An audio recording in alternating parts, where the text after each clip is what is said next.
Hello there, fragrance lovers. How are you doing today? I hope you are having a fantastic day. As always, appreciate you being here. And you know what? I'm quite excited to be talking about these fragrances, and this is the first time I'm talking about these fragrances on my channel, and all thanks to Francesca's collage. So Niche Scent, if you are not following them on Instagram, check them out. They have a lot of indie brands in their shop, and they were generous enough to send me a pack of samples from Francesca Bianchi. Yes, we are talking about Francesca Bianchi, and obviously we have the new fragrance Tyger, and I'm talking about Sex and the Sea, and as well I will be talking about Under My Skin. These fragrances, I've seen so many people talk about them, how they love them.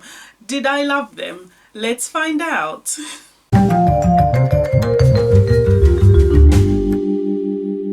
Previous collage sent me a whole bag of samples from Francesca Bianchi. So I think I've got 11 samples. So I will be talking about this bunch in upcoming videos, but for now I decided to split these fragrances into a few samples, because to be honest, these are not the fragrances you kind of sit down and, oh, I'm gonna be smelling fragrances, and you smell, I love this, I love this, I like this, I like this. These are fragrances you have to study to understand, because they are not so straightforward. They're quite complex, and oh my goodness me, it's taken me quite a while to actually get to even talk about this, because the other thing is, every single time I started sampling one of them, I'm like, oh my gosh, it's changed so much. And then I try it again, and then it's just like a different fragrance. Like, it evolves, changes so much, and for that reason we will be going in this, taking things quite slowly. So Sex and the Sea, Tyger, and as well Under My Skin. So let me start off with the new one from the house. Yes, Tyger, a 2020 release. So this fragrance, OMG, do you know what? Actually, here are my samples. I'll be talking about these three. So this is Tyger, and I thought I'd do this because I've been sampling these quite a lot, and I don't have much left sample wise. There's only a bit left, but enough for us to have to make up our mind, see what we think. Actually, I'm not gonna spray it. You know how it is when you have a sample, you don't want to, because do you know what I mean?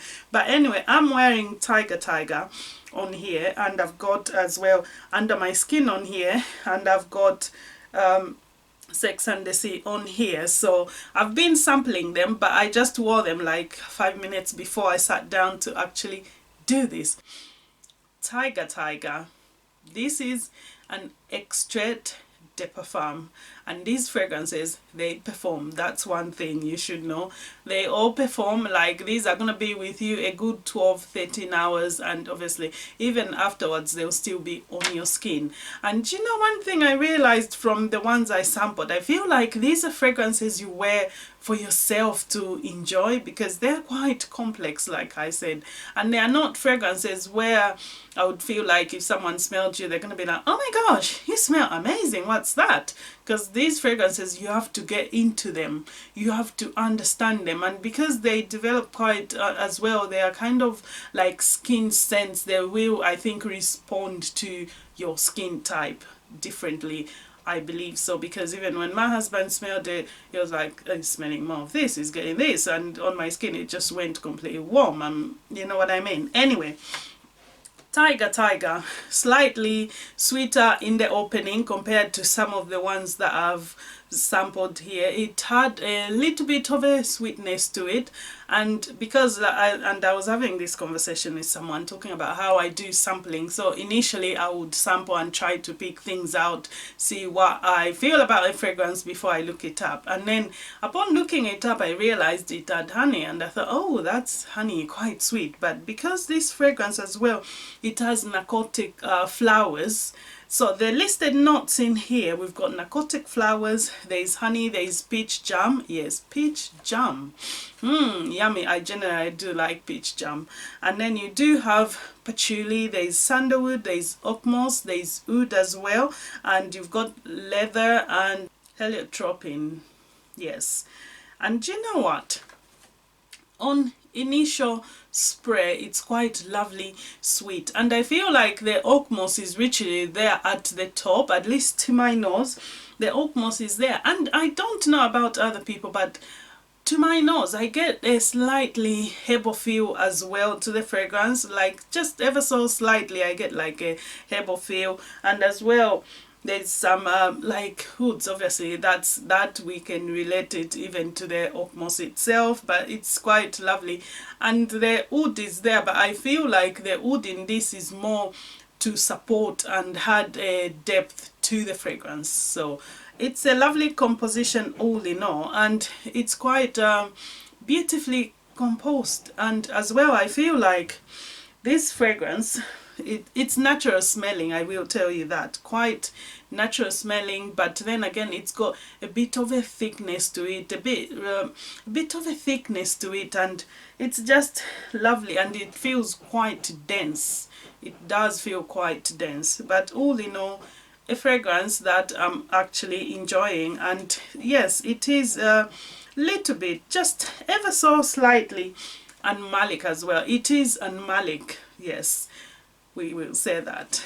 Anyway, so for now my position on these are, I'm not purchasing anything as yet. I need to go through all of them and see which one develops the best on my skin, which one works best for me, because like I said, these fragrances are not easy straightforward, they're quite complex, and I feel like my nose is still trying to get used to, and I'm sure they will grow on me, etc. But for now, Tyger, that's what I can tell you about it. I don't know, do you like the sound of that? Those who have sampled this, please do let me know what you think about that. And yes, so as well, this composition was created trying to find the perfect balance between two opposite elements, and the expression of how the crushing of the two elements contraposition. So, and this is obviously based on a piece of poetry by William Blake. So just a bit of information, those who are wondering about the name, if you didn't know, that is. Right, so next is Under My Skin. Yes, so oh my gosh, look at that. It's a good thing I'm doing this, because of a few more sprays and I'll completely run out of the fragrance. So anyway, Under My Skin opens up. Oh my gosh, it's got a freshness about it.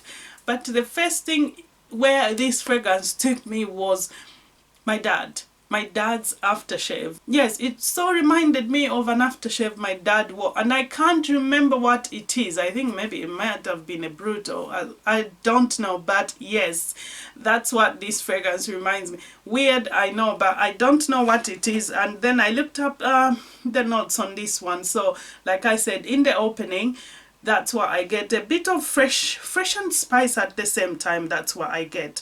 And as well, the notes in this one, so you've got grapefruit, lavender, black pepper, there's some spices, Bulgarian rose, there's carnation, iris butter, there's musks, and as well we've got castoreum, ambergris, leather accord, there's costus, and there's tonka bean, there's toru balsam, peru balsam, Santo Mysore, and as well you do have vanilla and tree moss.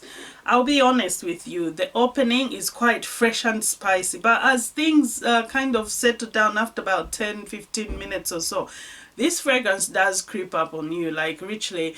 You will have even forgotten, like you would have smelled that freshness and suddenly that spice, and then suddenly it kind of changes and you get these lavenders, and as well the black pepper, you get that rose, and then it becomes quite rosy. I get quite a good rose in this, and it's very, very long lasting. And as well, like I said, this is also extrait de parfum, and this is quite elegant, and it does get a bit powdery quite elegantly so, and it's quite sensual as well. And really, this is very powerful fragrance, and in as much as it is all that, I feel like I'm trying to learn to kind of love this or to kind of appreciate it, because whilst I appreciate the artistry in this fragrance, I feel like I don't want to smell like my dad's aftershave, if that makes sense. I'm like, it is nice, yes, and I love to smell her, you know, but I don't know if I want to really smell that. I don't know, and I'm waiting to see when my husband wears this, how is it gonna be on him, because if it's nice on him, maybe I could just enjoy it on him, that's fine, but I don't think I want to smell like my dad's aftershave at all. So we'll see how things go. Right, moving on, we come to the last one on this particular list, and this is Sex and the Sea. Yes, Sex and the Sea. This is again, this is the one I love. This I love. This is lovely, natural smelling, and it's just a lovely, gorgeous composition with a lovely, it's got a bit of like a citrus touch. That's to my nose. I get a bit of a citrus touch, but then that might be coming from the pineapple. Yes, this fragrance does have a pineapple, and as well, it is quite sensual. This is sensual, gorgeous. I love this one. I feel like, I think from the three, I would probably go with maybe TYGERTYGER and Sex and the Sea. Under my skin, I'm a bit, we'll see. So anyway, the notes in Sex and the Sea is mimosa, pineapple, coconut, mortar, and you've got rose, there's iris, you do have sandalwood, there's myrrh, labdanum, and you do get some benzoin, there's ambergris, civet, vanilla. And again, this is really lovely and complex at the same time. The notes are quite beautifully blended, and I feel like, to my nose, this one definitely very complex, but as well sensual, lovely at the same time. These fragrances, I feel like they're not so very easy to explain, because even though I'm smelling nice, there's hints of vanilla right now, there's some vanilla, definitely benzoin, ambergris, and the iris as well. I feel like it's that iris just adds a lovely gorgeousness to the fragrance, and it's slightly powdery to my nose, but it's a kind of powdery sensually, which I quite like. So these fragrances, like I said, they're quite not so easy to describe, because these are fragrances you have to experience for yourself. I can't really put into words like the things you would really get from them. It's something you have to experience for yourselves. So I know some of you, a lot of you have tried these fragrances. I'm dying to hear your opinions. Please let me know in the comments down below, and we will see how things go. So this is a road to purchase Francesca Bianchi. What are we finally gonna choose from the 11 samples we have? Stay tuned, because I will be back again soon with another edition of the rest of the collection. So thank you so much if you watched to the end. I shall see you very soon. Do take care. Have a lovely day. Don't forget to like and subscribe. Yes, hit that button. See you soon. Take care. Bye.